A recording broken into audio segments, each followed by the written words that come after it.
Going in I was nervous for you. I didn't the know haunted you were orphanage.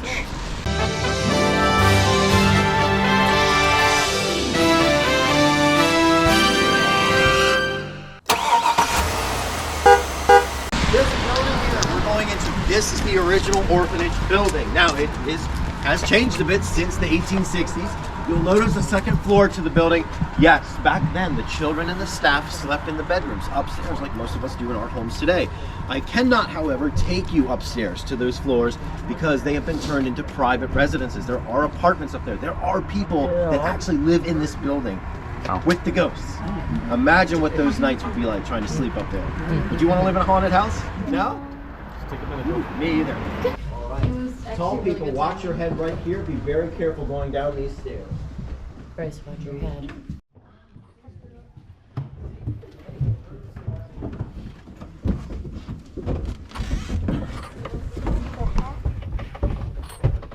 Holy cow. Yeah.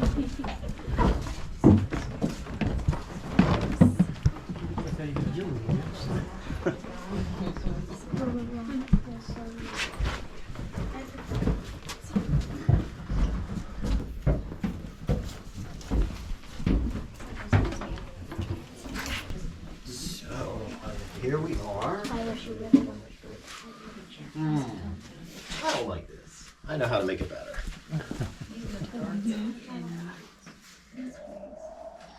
There we go. Yeah. Okay. Anyone can see me? No? Yes. No? Good. All right, guys. So, on this tour, as I said in the gift shop over across the street, most of the time you can expect almost anything to happen. We've had groups by ourselves go through these buildings, and you're sitting here listening to me tell stories, tell a little bit about the history of this place, and all of a sudden you think there's something moving around behind you. You turn around, what do you see? She's not gonna look now. The tour hasn't even started. She's already scared. No, there's nothing but a black curtain, right? There's a curtain there. But what if there's something shuffling around over there? Or what if you all of a sudden hear a child whimpering or footsteps above your head on the floorboards where we just came from in the hallway? Could be anything happening. So be on full alert. You catch things with your devices, your cameras, your cell phone cameras, all that good stuff. We've had evidence, so much evidence to look at over the years. When it comes to the orphanage and this building, a lot of people talk about how dark, how scary this place is, especially after hours when no one else is here. We are starting tonight's adventure here in the cellar, which is the site of some of the most torturous, heinous crimes that not just man or woman has ever seen or heard of, but most of these crimes happen to the children of the orphanage. If you're familiar with the history of this place, like many places in this town, it has a good history and a bad history. The orphanage came about in 1866 after the Battle of Gettysburg. Children, their fathers were off fighting in the war, dying in the war. And when the families at home couldn't take care of these kids, some families big as ever with so many kids, they were forced to financially give up some of these children to orphanages just like this. A lot of the local children in Pennsylvania came here to stay. The staff, they were great with the kids. They took care of the kids. They clothed them. They fed them. They played with them. They educated them. That all changes by the fall of 1868. Up until that point, many different caretakers have gone through this place. The fall of 1868, a woman shows up here, taking the role of head mistress. Her name is Rosa Carmichael. We don't know much about Rosa. We think she comes from around the Philadelphia area, and according to the staff that hired her, the executive board, they said she's very good at her skills at disciplining children, keeping them in order. At first, everything was okay. Everything was same as usual around here. But then the stories started to swirl, the rumors started to come out, the gossip, what she was doing to these children who were misbehaving. Take, for instance, many of the young girls that attended here. You go outside, you play, you have your fun. But what happens when you accidentally mess up or rip or tear your pretty little blue dress? Normally, The matrons here that were in charge of fixing the wardrobe, not a problem. A stitch here, a stitch there, almost brand new. But Miss Rosa didn't like that. It was embarrassing. She would force the girls to take off their clothes and put on sets of what would be boys' clothes. Trousers, pants, shirts. And with the likes of Bella Hunter and her young sister, not only did they have to wear boys' clothes, which at the time was embarrassing, but they shaved their heads. They shaved all their beautiful locks right off their head. And she would make the girls stand up on the tables and the desks with their arms up like this all day, stiff as a board, not moving a muscle. If you moved, you'd get smacked with a stick. Other instances, other stories, she would take a child and hang them in barrels like this, douse them in barrels with freezing cold water. But the most terrible is in this room right here. You can't see it probably because it's too dark. But near the back of the room, there's a hallway that leads back to a small little room that the children nicknamed the dungeon. She actually had the nerve to bring the children, when they misbehaved, down these stairs, take them all the way back into the dungeon, and she would chain them up to the stone walls. But it wasn't just back there. It was also right where we're standing. For example, right here, between these two gentlemen, as you can see, hanging from the walls. Now, I will let you in on a little secret. These actual shackles you see here, they're fake. They're not real. But this cord here, That's real. that is real. Am I up with my tetanus shots? I don't know. We'll have to see. But those are just some of the most terrible things that she did to these kids for years. And we'll find out. We'll find out if justice ever came to Carosa and her cruel ways when we move on with the tour. But here, today, we're sitting here in this basement where many people have claimed to see and hear and experience the spirits of these children, these poor children still at play, still down here hanging out in this cellar.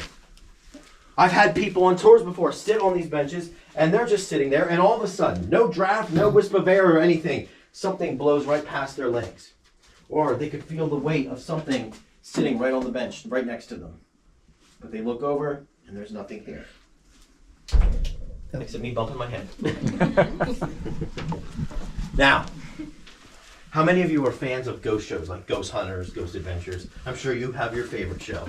A lot of those groups have been here over the years, the decades even, doing their investigations in these buildings. You probably have seen some of the episodes on TV of them here in Gettysburg. Local groups come here all the time on the weekends and do their own investigations and catch their own results. And they were setting up one night down here in the cellar of the orphanage. Lights were on and everything. And they had a couple of strange things happen as they were setting up, even before the case started. As they were setting up all their cameras and all their fancy equipment, they had them running on batteries. Well, they noticed that the lights every now and then would cut off. But yes, those devices would still run, and then the lights would come back on. They would feel the temperature change. They would sit or stand in those cold spots that we often hear about with the supernatural. They would have K2s like this one that the gentleman is holding go off from green to red constantly.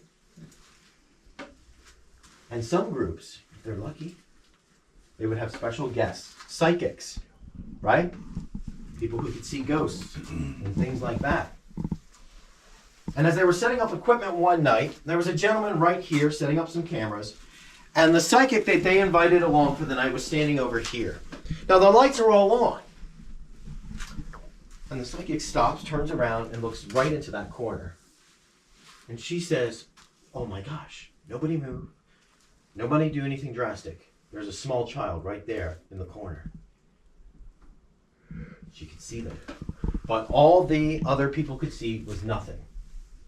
Except for the gentleman here setting up the cameras. He said it was getting colder and colder. Well, another member of the group was nearby. And they just had a regular camera that you could snap pictures with. So, when she said that she saw something in the corner, they immediately took up the camera and started taking pictures. And as those pictures came out, they noticed the guy kept saying it was getting colder and colder. Every time he kept saying it was getting colder and colder, every shot, every film, that picture showed nothing but an orb. And that orb was getting closer and closer to where he was. Finally, he said, I can't feel my arm. The picture that was taken at that moment when he said that, the orb was sitting right on his shoulder. And then the next couple shots he took, you could see the orb exiting and going out towards the staircase. But of all my favorite things that have happened in this cellar, one involves one of our past owners. Now, technically this is like a museum. And every museum needs to be cleaned, right? Maintenance, right? Make sure it looks good for people like you to come in and enjoy it. Well, during the off season, the previous owner drew the short straw. He had to clean up the basement. There was garbage everywhere and toys that we wanted to throw out. So he came down one Sunday afternoon. There was nobody else in the building, no tours scheduled. Turned on the lights, came down the cellar, and he went over here by this bench, and he started cleaning up all the garbage. I mean, he really got into the mess. He was down on his hands and knees, reaching underneath, grabbing old water bottles and trash and other things like that. When he was under that bench, all of a sudden, the lights went out. When the lights went out, like me, he bumped his head on the bottom of the table. And he said, wait a minute, that can't be right. How can you have the power just cut out all by itself?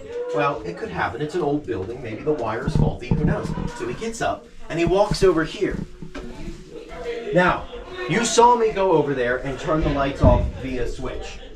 When he went over there to investigate that switch, he realized that if the power had cut out, shouldn't the switch still be in the on position? Right? No. Something physically flipped that. If I was the only one to say it's scary, but if everybody else said it's scary, she would be the only one to judge me. I'd be the only one to get judged. Yo, wait. Why do I feel like I just saw something? Like behind that curtain over there, I thought I saw like a head pop out. And then the curtain got pulled back a little bit, gonna like just disappear. I'll have to look at the video. Maybe you did see something. I'm not, it might have just been like messing with me. What? We sent him to the dungeon. Seems appropriate. The dungeon is calling Bryce and Olivia. Dun, dun, dun, dun, dun, dun. Will they come back? We don't know. They might come back changed people. Like Moses in the Ten Commandments. Bryce will come back with a big beard, gray hair.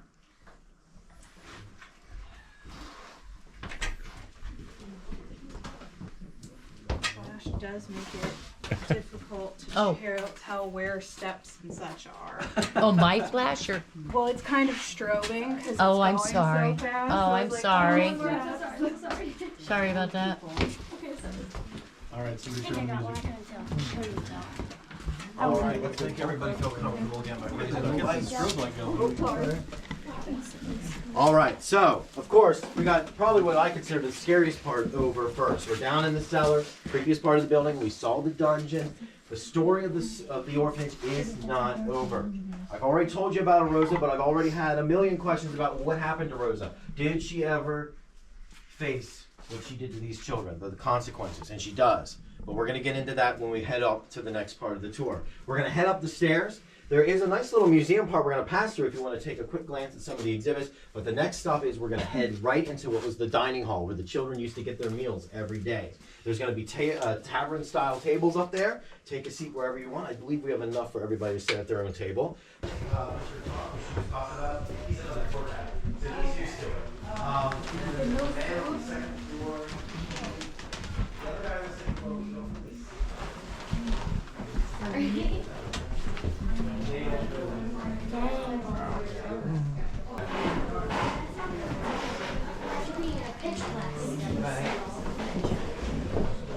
to be at one table. Plenty of tables, plenty of room. Through here, and they don't find it scary, especially even with the lights off. But there were times when people would be waiting in the gift shop to go on a tour, and that door would be shut, and they didn't know if there was a tour or not going on back here. They would hear footsteps, they would hear voices, thinking there was a group doing a tour. But if you were to open that door and see nothing but a black room, an empty room, you'd be shocked, you'd be surprised.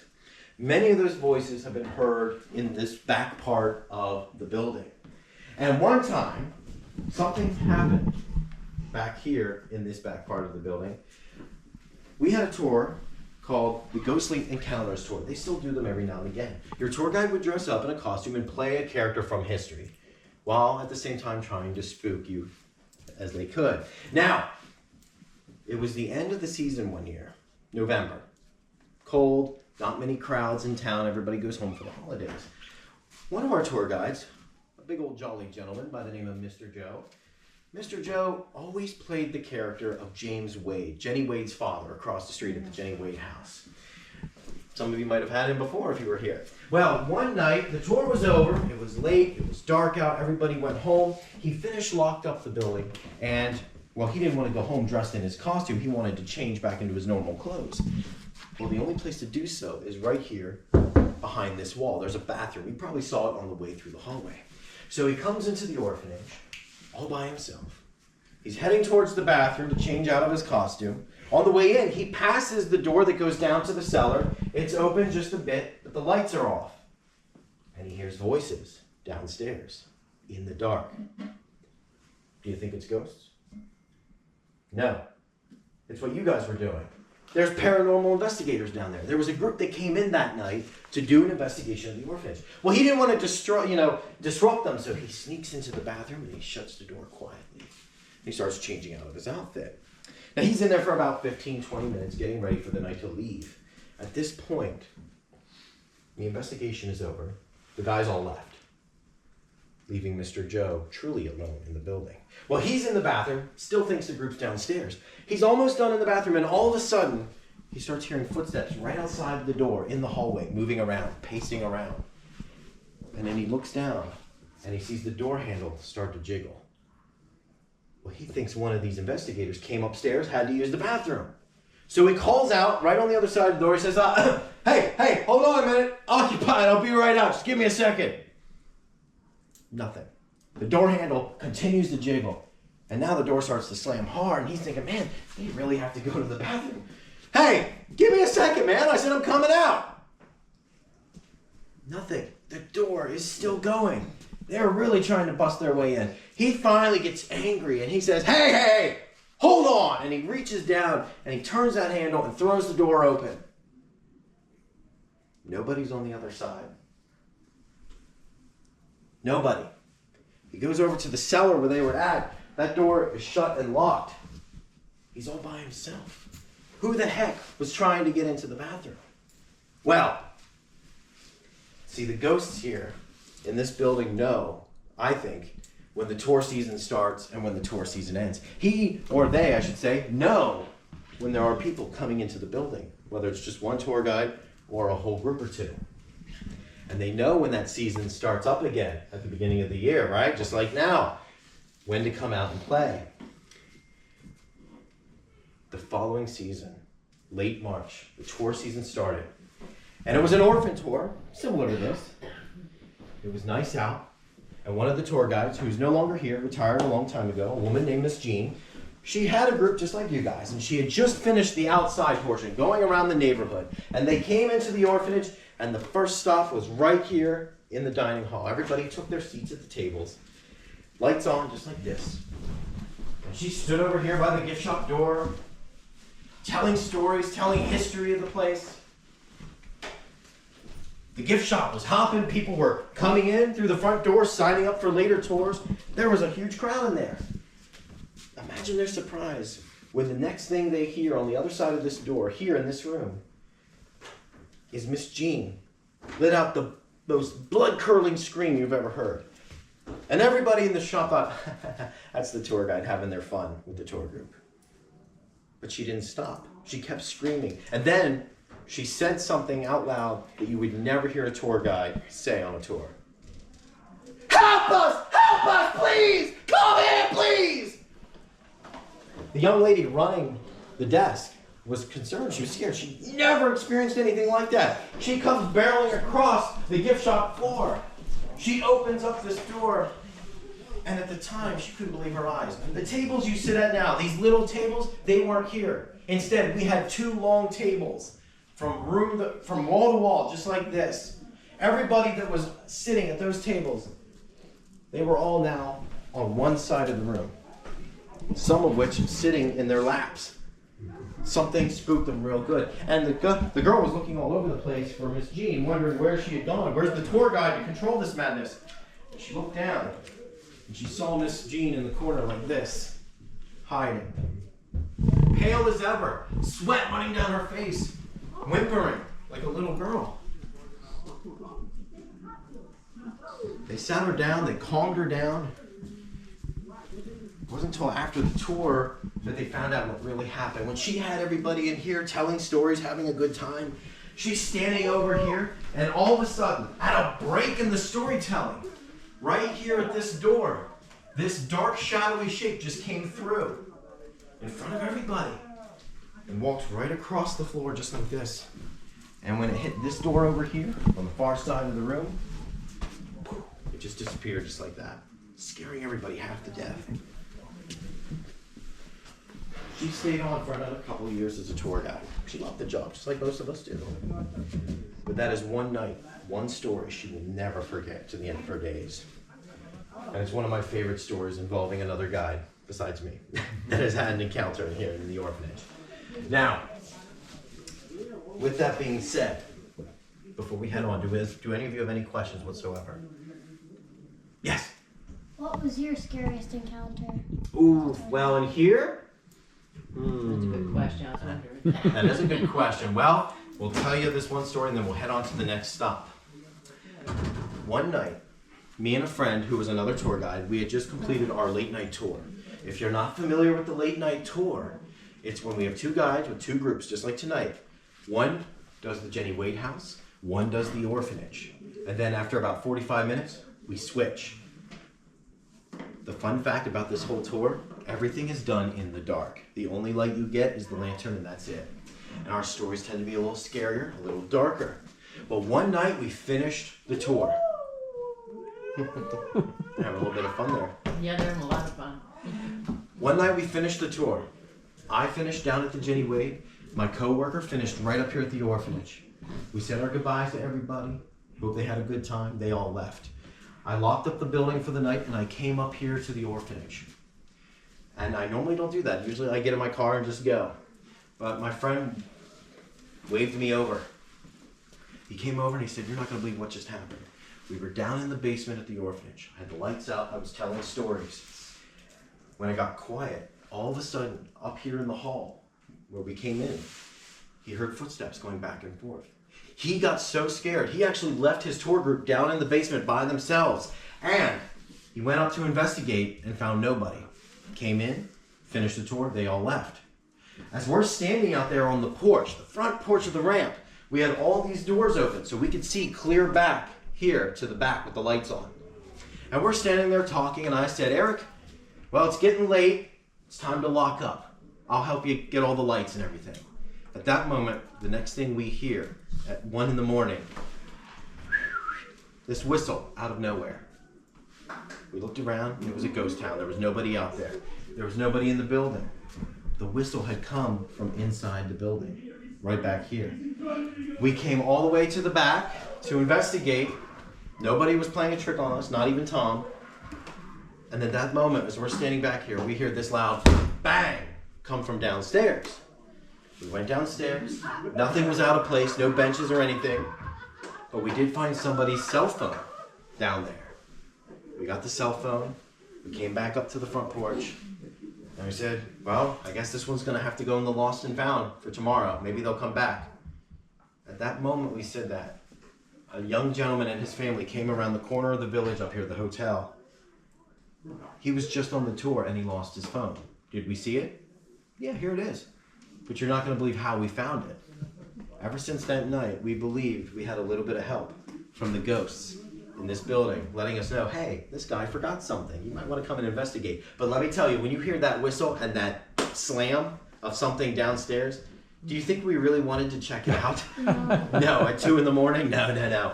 So, but that's just one of the scary stories I could tell you. Most of my experiences happen over at the Jenny Wade house because I've done that tour longer and they know me. So they like me. So with that being said, for the final leg of the tour, we're gonna head through that door and we are gonna go to the back room and finish our storytelling back there.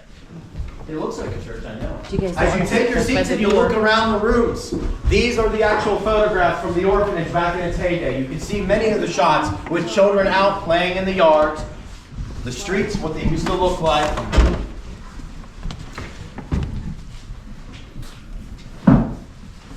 Now, people have asked, oh, is this a church?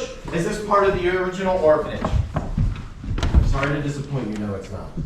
This room isn't even that old. This was built in the early 50s as an extension to the original building. We sometimes use this for special events, special tours, and as of now with the orphanage, we now bring our people back here on regular walking tours as part of the program. But as you can see the history telling you in these photographs and these passages about the various chapters of the history of the orphanage, good and bad. And the orphanage, of course, is well known for Rosa and what she did to these children. But what ever happened to Rosa? Was she ever caught? In short, yes. Christmas, December. Gentlemen were walking from the Christmas party up in town. They were coming down to this neighborhood. And they heard the screams, the cries of a small child somewhere out in the backyard. Now back then in the backyard, one of the things that we used to have were outhouses. And they discovered this poor little boy was locked away in an outhouse. Who did it? Miss Rosa. Miss Rosa and possible minions that she had under her wing. They locked that poor child in there. That child looked like it hadn't had any water or food for almost days. The clothes were tattered and dirty. When they set him free, it wasn't long before the stories started coming out of the woodwork about how Miss Rosa would mistreat all the children in this building. What was really going on behind these closed doors of the orphanage that the public did not see or hear about. She was taken to court. She was taken to court for neglect, abuse, even aggravated assault. And she was fined. She was acquitted. She was acquitted. She paid one little fine, most of which were legal fees. Not enough evidence, not enough accounts, no witnesses, just barely a couple. You gonna believe that? But then she was caught again and again, and finally, basically, in the end of it, the reputation of this place had declined. Some say one of the founders was skimming money. Donations that were given to this place for the children, for their well-care. Bankruptcy, corruption, and just pretty much everything dealing with Rosa sunk this place down. Rosa was forced to leave this area. We don't know what happened to her. We don't have much. The only mentionings of Rosa and what went on here are in the court documents up at the courthouse in the archives about her trials. That's it. Not long after, the sheriff would come in, have an estate sale, sell everything. Then, for a while, it was a residence again. And then, in the 50s and 60s, it became a museum. And here you guys are today, tonight, sitting here in these very halls, or what's left of the halls, I should say. Now, remember what I said about the memories of these children. They're not just preserved through your history books and your online databases or your Wikipedia. Their spirits still linger here tonight in these halls. Some of you have gotten some lucky hits on your K2s, maybe on your cameras as you were taking pictures of orbs and mists and stuff. They're here watching us right now, whether the lights are on or off. They're also down there with Miss Maria's group, enjoying their fun with them as well. Both good and bad. I believe someone ever asked me, did anyone ever get hurt here in the orphanage?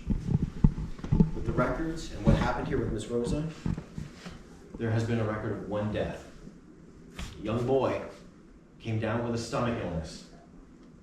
Stomach illness. They had the means to cure him. They had the medicine from Philadelphia, the right tonic, but he died because he was not cured. Who do you think decided not to cure him? And odd enough, wouldn't you know, that story circulated for years in the histories. And a couple summers ago, on a tour, a young man, just like yourselves, was down in the basement. And as he was going back to the dungeon, he was passing the stone walls and he looked over and he saw the reflection of something shiny. He pulled it out. And it was an old glass bottle, an empty bottle. At first, we didn't recognize the markings on the bottle, but we looked it up on the internet. And it was around the time period of when the orphanage was. It came from Philadelphia, an apothecary. Do you know what that bottle held? The medicine. The same medicine that would be used to cause or to cure a stomach illness. Start to connect the dots a bit, right? Someone's trying to hide something?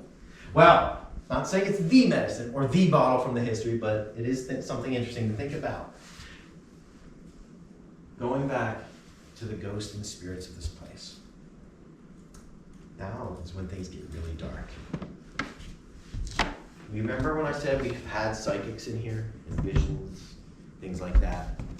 We wanted to test the waters a bit, so we invited up near the Halloween season some psychics and people who had that gift. And on 2 separate occasions, people would come on the tours and pull the tour guides off to the side to see, what they could hear, things like that. We had a psychic from the Philadelphia area, and we had a psychic just down the road from York, a young gentleman.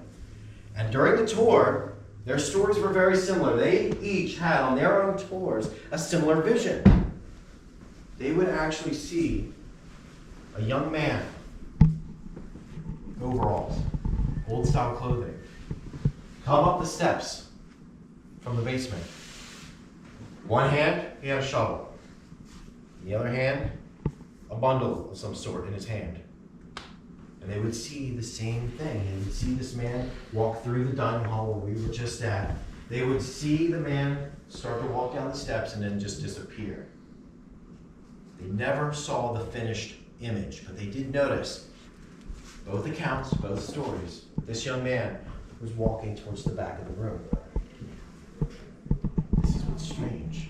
Look at the layout of history. This was built in the 1950s, right?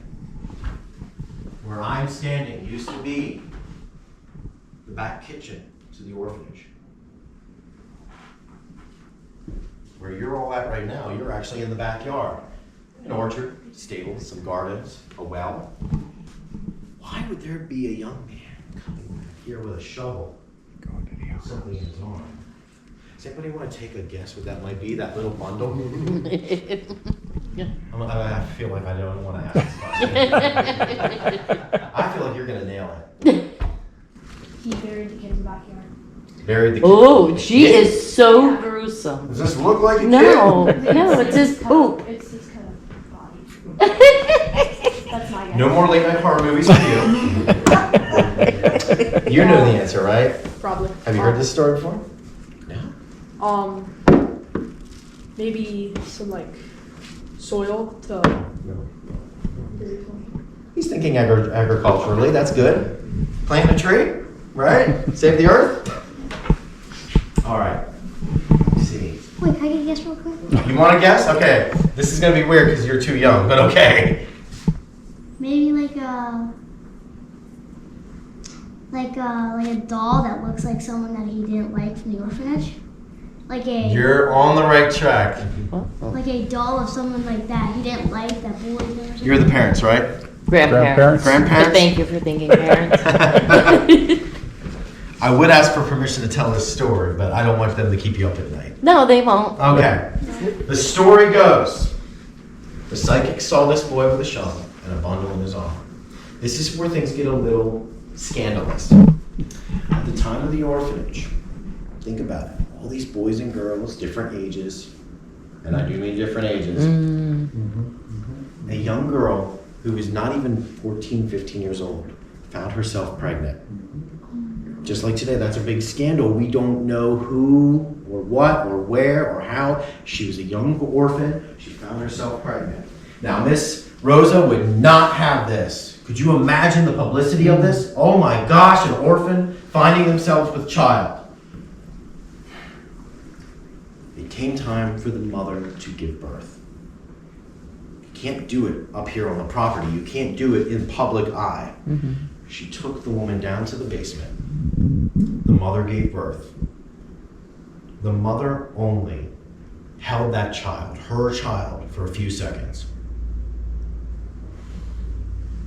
One of the psychics said that when they saw this boy, the spirit of this boy walking around, coming from the basement, they could also detect the voice of someone cruel, someone mean, saying, "I don't care, get rid of it."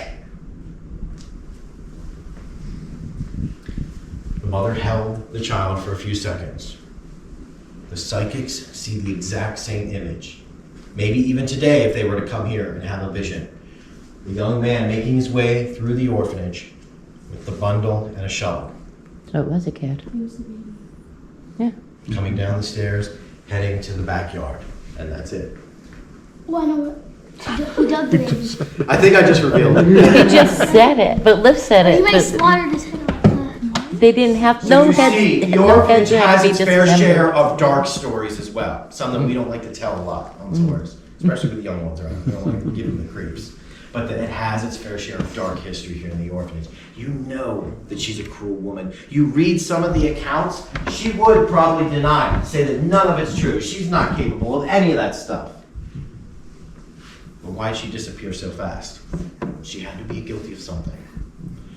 But just remember, where there were bad times, there were good times as well, too. Okay, what do you guys think of the ghostly, what was it, ghostly images of Gettysburg? I liked it. Freaky.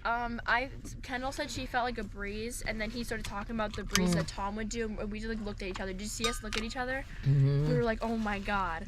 And then when we were in the dining room, I don't know, like I heard heard a whistle, but I think that was just the other group. Oh, it just turned dark. And then when we were in the dining room, I know you guys are gonna say that I was lying, but I felt something playing with my hair. No, I believe it. Going through it and like kind of just like seeing what it was all about. Right. And it was like they were playing with my hair. Yeah, because Bryce looked at me the one time like, I feel like Bryce felt And my something finger because you started looked at hurting. me like you were pale white for somebody Yeah. so tan. So did something happen to you in the dining room? I knew it. Yeah. I knew it. I had my hand on the table, Mhm. and just I felt like it's almost like someone well, I shouldn't say that, it was actually my leg, Yeah. and it felt like someone was crawling under the table, Ugh. a ghost was crawling, and Right. because something went under my leg. Yeah, I had a huge He looked at me. headache He in was there. pure white. Pure white. I have a huge headache. Yeah. Kendall, anything? You did.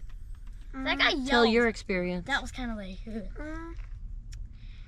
When we were down in the cellar part, Mm-hmm.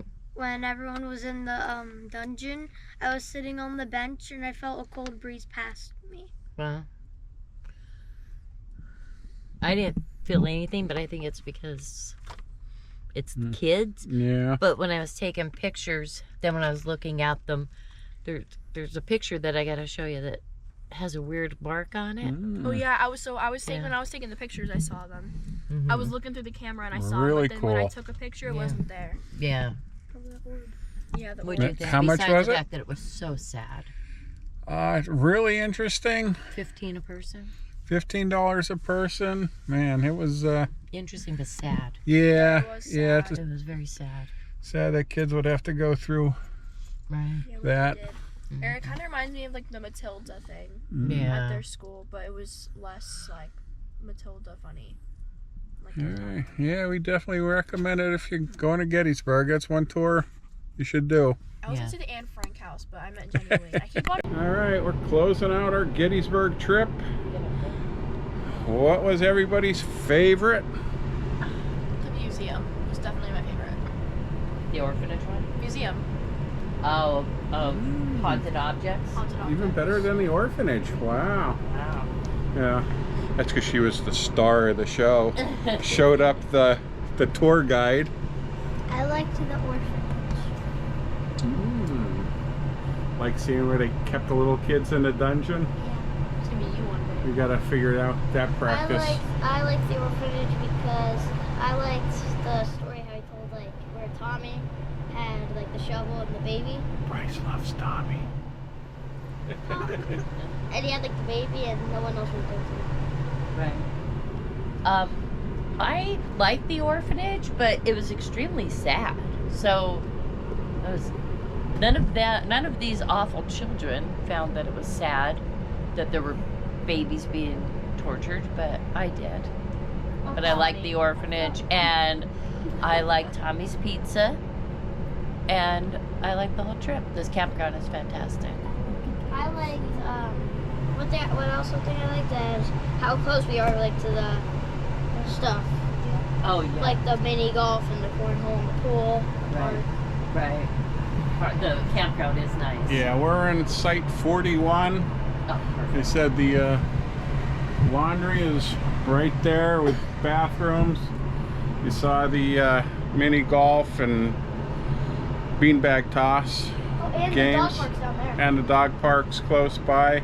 If we had horses, the horse stable is close by. Yeah, it's a great campground. The battery's gonna die real soon. So I'll continue this after I get a fresh battery.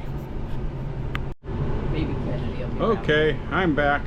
I don't remember where I left off. We're like The campground. Yeah, great. Definitely recommend coming. I'd come back here. Although I like to try different ones, but I would definitely come back to this. And my favorite part would probably be the orphanage, just from the history of the building and everything. Although the museum, Olivia impressed me with her freaky knowledge of the beyond and everything. But other than that, I was really hoping for an auto tour of the place, but only Glam and I wanted to do that, so we'll have to come back and do that ourselves. All right, that's it. Thanks for watching, everybody. See you Bye. next time. Bye.